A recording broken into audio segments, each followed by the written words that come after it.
James, thanks very much for your time this afternoon. It's obviously an eventful time for you. The idea of this is just to really reminisce of the last 10 years. As we've said off camera, it's been quite eventful, to say the least. It's been a rollercoaster ride, if you look at that 10-year stretch. How do you look back on your time at Doncaster Rovers? For me, it's been a very successful time, a time that I've enjoyed immensely. It's been a long time and something that I never thought would happen, to be at club for 10, 11 years. Was never sort of entered my head when I signed for Doncaster. But looking back, it's been an amazing experience. What's kept you here? I think the way the club, the ambition of the club, it always matched my ambition. So as I was progressing, the club was progressing. We obviously got promoted to the Championship probably as I was playing my best football. I felt like what motivated me was being happy. I was settled with my family, and I was always rewarded with contracts when I was doing well, so there was no reason for me to leave. And obviously the fans and the Doncaster public, I lived in Doncaster for 10 years, so like I said, it was a time where I was really settled, and there was no reason for me to move on, really. You've touched upon it there, but just what is special about Doncaster Rovers to you? Everything. Like you say, when I first arrived, we were at Bellevue, and although it was a stadium that was, it wasn't the best stadium in the world, the atmosphere and the public and the general sort of atmosphere was that people love their football, people love the club was on the up, they just got promoted out of the conference, and it just had a feel-good factor about the whole place, and like I said there, it progressed every season, and Doncaster progressed with it. It was great for the area, great for the public, and obviously to move to the stadium, to move to the Keep Mob.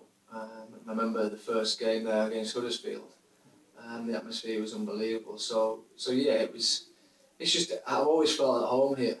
I know it's cliche, but I have always felt like there's no reason for me to go anywhere else, because I'm always enjoying my football and being backed and supported fully.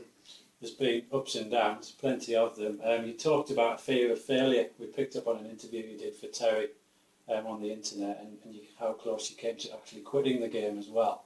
Just describe, just go back to 2004 when you signed for the club. What were you going through there?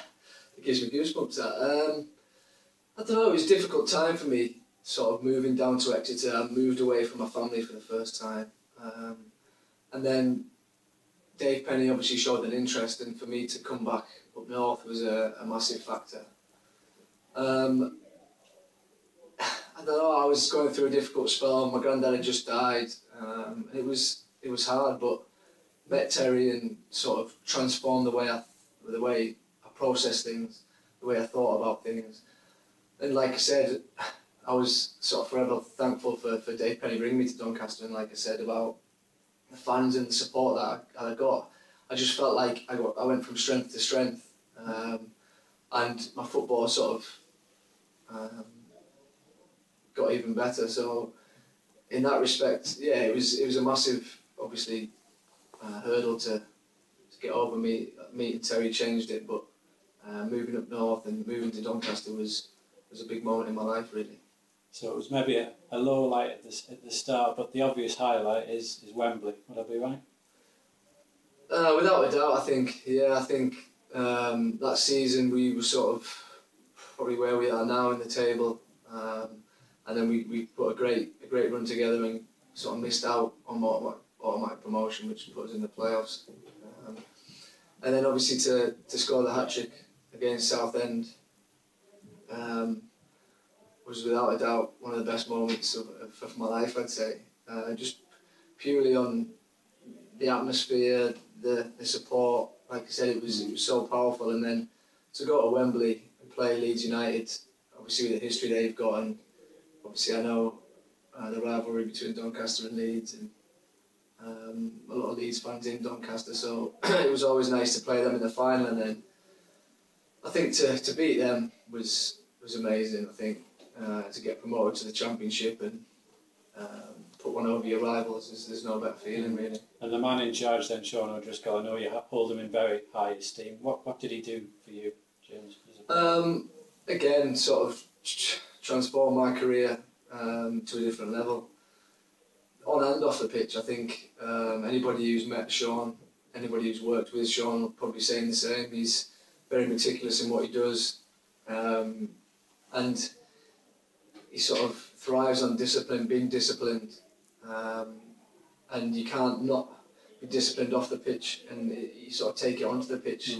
I think the 5 years that he was at the club transformed. Yeah, I probably couldn't say any more. He was just somebody who you had great respect for. He wasn't a shouter, he wasn't a baller, but you knew what he expected, and he got it from you. Sean came and went, and then it was the infamous experiment, if you like. How do you look back on that period? Yeah, it was disappointing from my perspective. A lot of the work that we'd done in the 5 years sort of got undone. I always knew that. I obviously spoke to Sean in depth on a personal level as well, and I knew how much he sort of did. No, he wasn't just a manager of the football club, he ran the club from top to bottom. So for me, that all went. And then obviously to bring the players in that he did after that, it was difficult because it was everything that we were doing that we got success with, we were doing the opposite. So it was hard to take, and I suppose my frustration, you can see my frustration in games, and I think scored a goal against Portsmouth the day we got relegated, and it was just like, I just couldn't believe what was going on. But again, it was an experiment that could work, or it obviously it couldn't, and it didn't. But it's one of them things, and I sort of, whenever things are going against me, I sort of look back on that and think, you know what, that happened, and I use it as a tool to be more positive, really. And if we're going through the highs and lows as we are, we can't go without mentioning that goal at Brentford. What a surreal moment, would that be fair to say? It was, because it sort of coincides with what we've just been talking about. I sort of went away and I didn't really want to go, but circumstances sort of played a part in that. I was one of the top earners, and the club needed to get me off the sort of wage bill to an extent. But in January, I was more than happy to come back, and when I came back, I could see that the lads were so focused and so driven towards getting promoted. I was glad to be a part of it, and to go into the last game and to be rooming with Dean Furman and to be talking about, look, if somebody scores, if somebody could basically write their name in Doncaster folklore, and then to get the penalty, I mean, it gives me goosebumps talking about it. I was just like on the edge of the box thinking, like, oh my God, another 2 weeks of training and then playoffs again, and then all of a sudden he hits the bar, and then I just automatically turn and like look and see Billy going down the wing, and like sort of, I don't think I've run so fast in my life, sort of ran straight and like screaming, and I don't know whether you know, but me and Billy sort of had a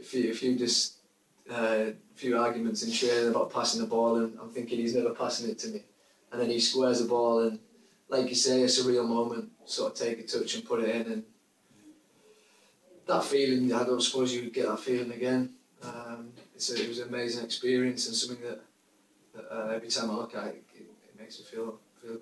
How do you feel you've developed as a player over the last 10 years? I'd say technically, I don't think I've developed a great deal. I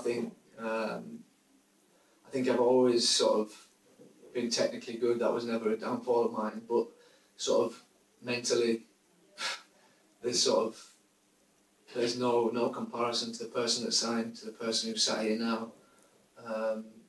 And physically as well, like for me, I didn't develop physically until I was 25, 26. So obviously I was at Newcastle, and I found it hard physically to last through games and strength-wise, but definitely physically and mentally, the development has been absolutely massive. Getting over disappointment is one of the biggest things the footballer needs, I think, because you go through it every day.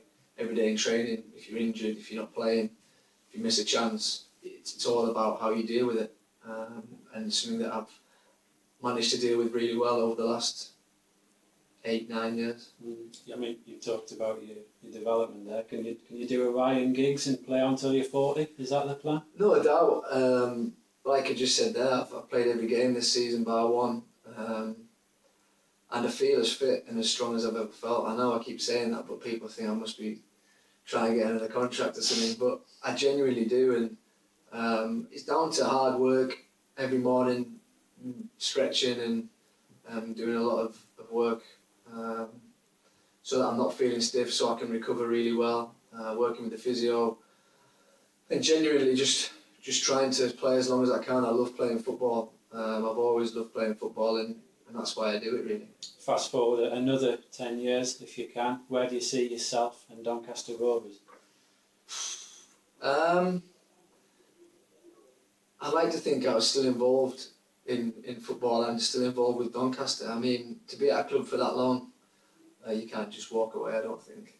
And obviously, this pre-season, or last pre-season, it was tough for me because I thought that was going to happen, but I just don't think that's in me. I think looking at the other side of football, the coaching, academy, managing, is something that is probably in me, but I'm all or nothing. So I'm giving my all as a player, and I can't sort of dip in and out of anything. I want to give everything I can to the playing side, and until that day comes where I can't play anymore, then I can't really say what I'm going to do. But for Doncaster, I genuinely believe that we can get to where we were, even higher, with obviously all the other things that come with it, the backing of everybody in the area and the backing of the chairman and the people in charge, because it's a club that I'm very proud of, and hopefully we can get back into the Championship, if not into the Premiership. Just a couple of quick fire ones to end with, picking out some of maybe the real highlights of your time at Doncaster. But your favourite season? I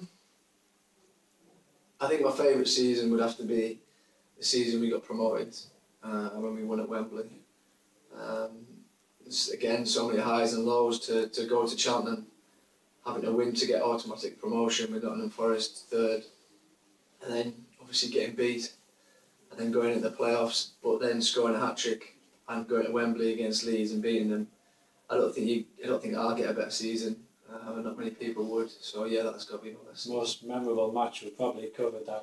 Wembley. There's plenty to choose from. Yeah, there is. I mean, probably wouldn't be everybody's favourite match, but for me, when we went to West Ham, I've never been to West Ham, and my father-in-law is a West Ham fan, and we sort of went in that season where we got relegated, but we went sort of for the first time in I don't know how many years, and we got a draw.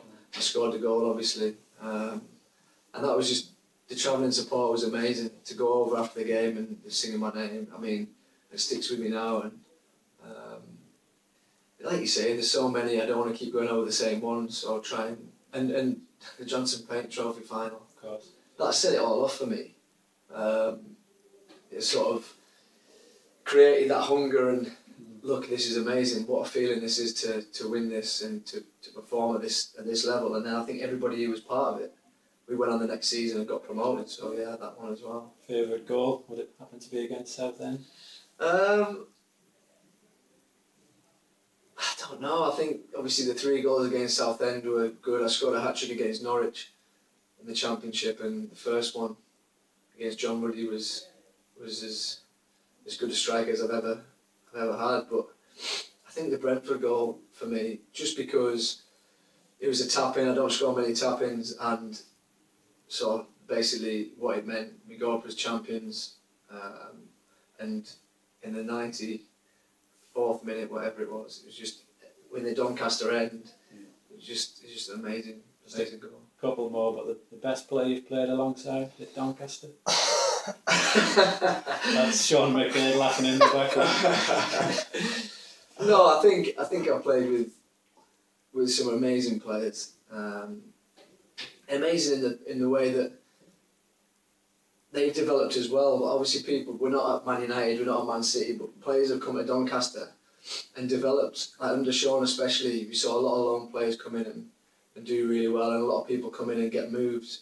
I think for me, obviously Richie Wellens, who's still at the club with me now, when he first came to the club and when we got promoted was exceptional.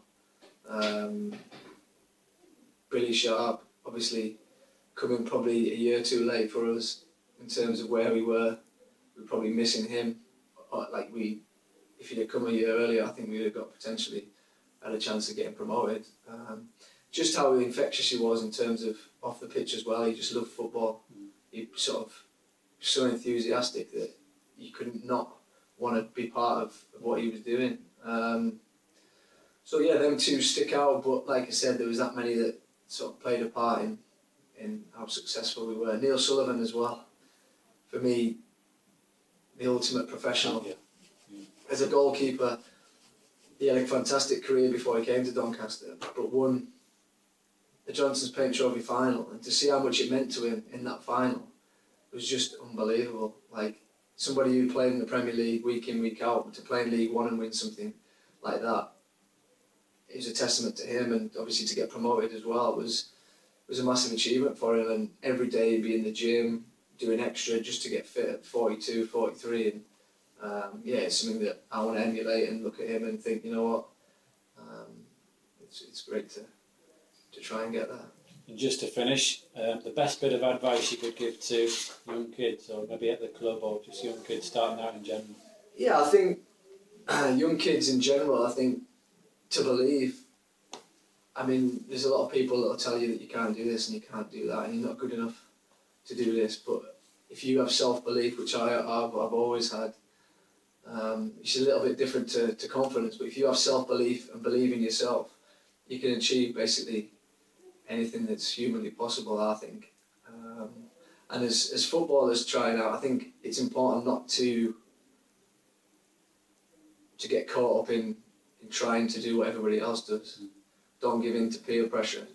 Focus and be your own person. Thanks, James. That's absolutely brilliant. All the best with everything. Brilliant. This year. Thank you. Cheers.